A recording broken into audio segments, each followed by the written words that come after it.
Hi, my name is Candella and I am doing my first ever YouTube video. I'm not really sure how this goes, but here we go. I'm going to practice. I'm going to try and I'll do my best. And if it totally sucks, then I will let you guys tell me it totally sucks and I maybe stop doing it, or maybe I'll figure out how to make it better. We'll see how it goes.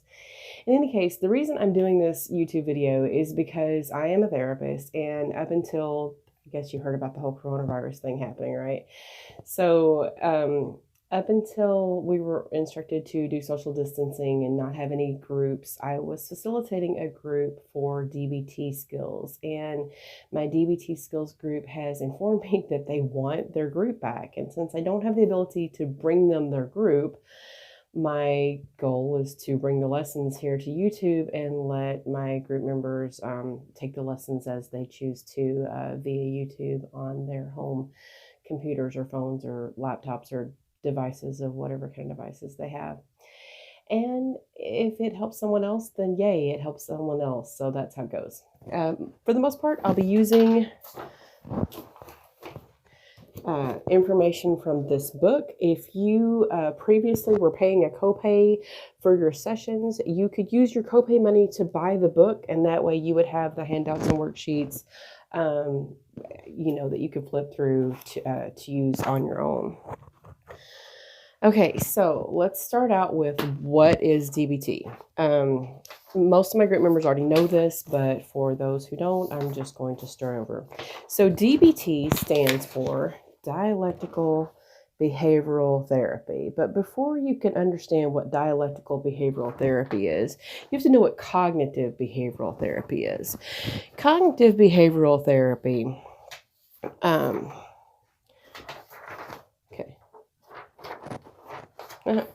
okay, so we've got cognitive behavioral therapy, and this says feelings, except apparently I forgot to add the G. But anyway, so cognitive behavioral therapy is essentially the concept that, okay, so you guys probably already know that cognitive is just a fancy schmancy word for thinking. Like, cognitive is about our thought processes and how we're thinking about things and all of that. So cognitive is all that stuff that goes on in your head.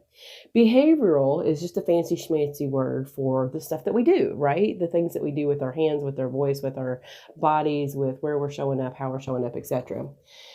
And most folks recognize that, I don't know if I can write while on a video. I need a whiteboard. I have a whiteboard at my office, but social distancing.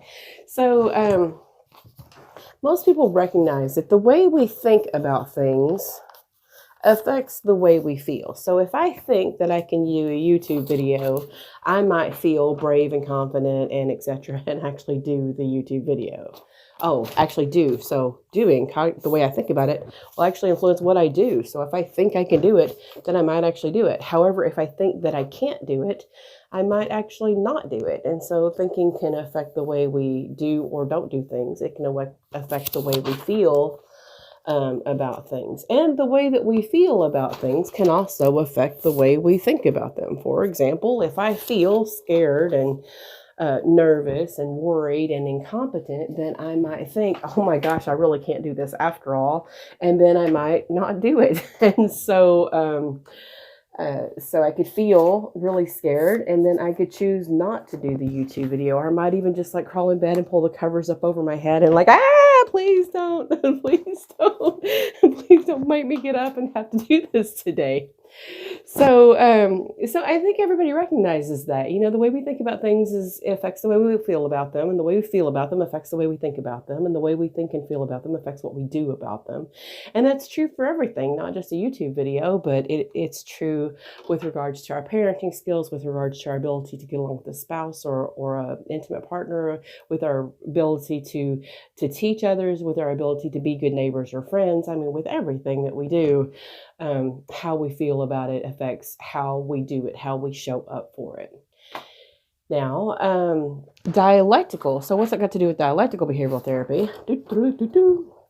So dialectical behavioral therapy, dialectical is recognizing that we can have thoughts, we can have thinking about stuff in a way that we might have two thoughts that are the opposite of each other and also both true. For example, I could be thinking, holy cow, I really don't know how to do a YouTube video, and also thinking, and I want to try to do a YouTube video. Those things are not exactly in line with each other. They're kind of opposite of each other.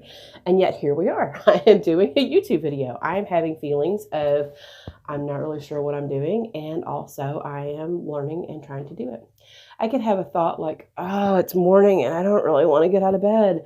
And a thought that I love my job and I want to show up for my people. Those thoughts, again, mutually, I mean, they are opposite kinds of thoughts, and yet you can have both thoughts at the same time. And so dialectical is the concept that we can think two opposite directions, and yet both things could be true at the same time. And so dialectical behavioral therapy is recognizing that our thoughts influence our behavior, and our thoughts influence our feelings, and our behavior also influences our thoughts and feelings, and our feelings influence our thoughts and behavior. And that even though that nice little triangle makes so much sense, we can also have thoughts or behaviors that are going in two directions, and honor and recognize that both can be true at the same time. Okay, so hopefully that makes enough sense. I think we're going to call that good for today, or for this session, and then I'm going to pause the video and move on to the next thing. Thanks. Have a great day. Love you guys. Bye-bye.